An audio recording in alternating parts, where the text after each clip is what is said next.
안녕하세요. 책 읽어주는 강사 손정입니다.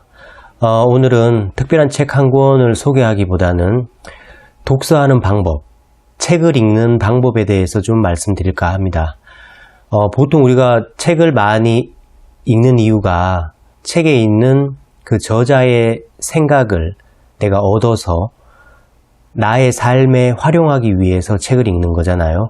그런데 그냥 책을 읽기만 해서는 1년에 책을 몇십 권, 100권 읽기는 읽었는데 나의 실행으로 이어지지 않는 경우가 많고, 읽어도 내가 그 책 읽은 거는 같은데 무슨 내용이었지? 이렇게 생각이 잘 나지 않는 경우도 많잖아요.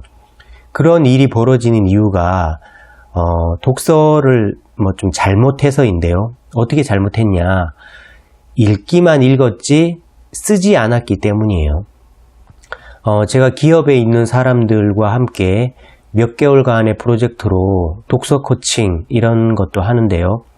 그러니까 책을 한 권 선정해주고 읽고 제가 이제 그 독서 과제를 내준 다음에 한 달 뒤에 만나서 독서 토론회를 하고, 그리고 이제 다음 책을 선정해주고 또 한 달 뒤에 만나서 또 독서 토론회를 하고, 이럴 때 제가 그분들에게 내주는 독서 과제가 있습니다. 그 과제를 잘 수행하는 것이 바로 이제 최고의 독서법이라고 말씀드릴 수 있겠는데요. 오늘은 제가 내주는 과제들을 중심으로 해서 책 읽는 법, 제대로 독서하는 법에 대해서 좀 말씀드릴까 합니다. 여기 컴퓨터 화면에 제가 독서 코치 과제를 내주는 걸 띄워놨는데요. 그거를 보고 좀 말씀드리겠습니다. 일단 책을 읽으면 읽고 나서는 쓰는 작업을 해야 됩니다. 읽는다는 건 저자의 생각을 내가 알아본다는 뜻이고, 쓴다는 건 그 읽은 걸 내 마음속에서, 내 머릿속에서 이렇게 소화시켜서 융합해서 내 걸로 다시 표출해내는 작업을 말하는데요. 예를 들면 이런 겁니다. 첫 번째로 책을 읽을 때는 읽기 과정에서 첫 번째는 이거 해야 돼요. 이 책의 주제가 무엇인가? 이 저자가 말하고자 하는 바가 무엇인가를 파악해낼 수 있어야 됩니다. 이게 이제 읽기의 첫 번째입니다. 이렇게 이제 읽었으면 쓰는 작업을 해야 되잖아요. 쓴다는 건 글을 쓰는 작업뿐만 아니라 나를 표현하는 작업의 다른 말이기도 한데요. 저자의 생각, 주제가 뭔지 알았다면 이렇게 해봐야 돼요. 나는 이 주제에 동의한다. 동의하면 왜 동의하는가에 대해서 써봐야 돼요. 그리고 이 사람의 주제에 대해서 동의하지 않는다. 동의하지 않으면 그 근거는 무엇인지에 대해서 생각해 보는 것. 이렇게 쓰는 작업을 할 때 책을 제대로 읽었다 할 수 있겠죠. 그리고 두 번째 독서 과제는 읽기에서는 이렇게 하는 거예요. 목차를 분해하는 거예요. 그리고 처음에 찾았던 그 주제에 접근하기 위해서 저자가 어떤 구조를 취했는가를 알아보는 거예요. 그래서 책의 목차 부분을 펼쳐보고, 이 사람이 이 주제에 접근하기 위해서 도입 부분에 이러한 개념을 설명하고, 그 다음에 본론 부분에 1, 2, 3 이라는 나열식으로 배열을 하고 마지막에 결론을 지었구나. 이렇게 주제에 접근하기 위해서 이 사람이 어떤 목차를 취했는지 알아보는 게 두 번째 읽기 작업이고요. 두 번째 그럼 쓰기 작업은 뭐가 되겠어요? 이렇게 하는 거죠. 내가 이 저자라면 이 주제에 접근하기 위해서 나는 이런 구조를 취했을 것이다 라고 생각해 보고요.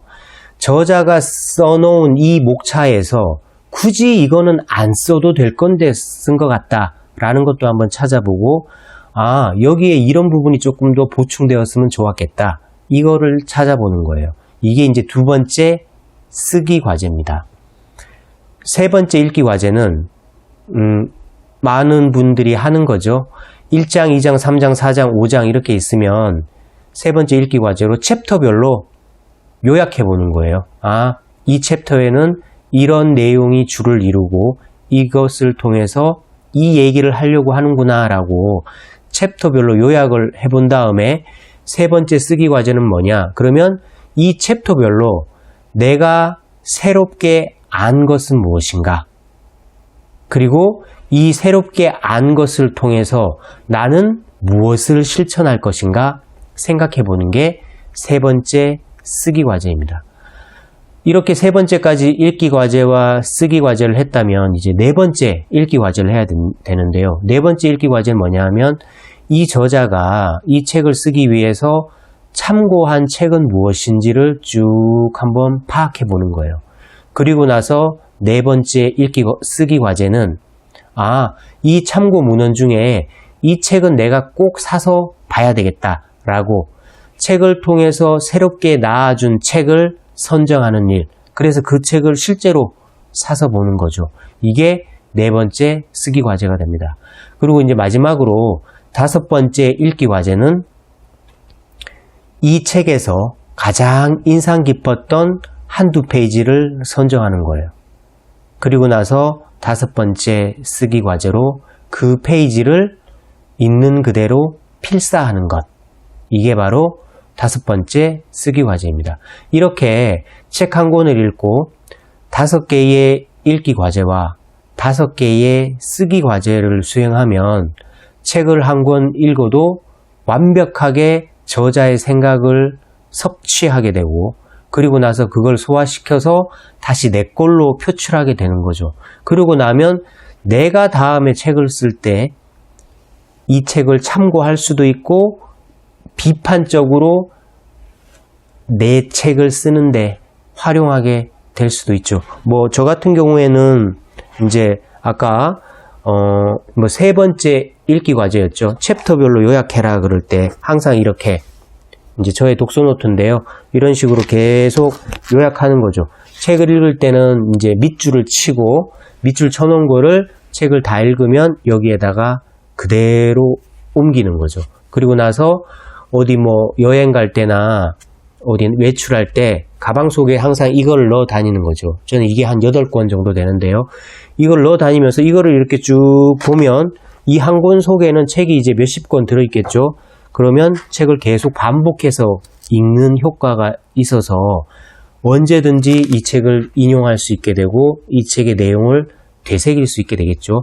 그래서 제가 오늘 말씀드렸던 5가지 읽기 과제와 쓰기 과제를 수행하시면 책을 제대로 읽는 독서법을 수행할 수 있을 것 같습니다. 오늘 책 읽어주는 강사는 여기서 마치고요. 다음에는 다시 좋은 책을 소개하는 것으로 찾아오겠습니다. 고맙습니다.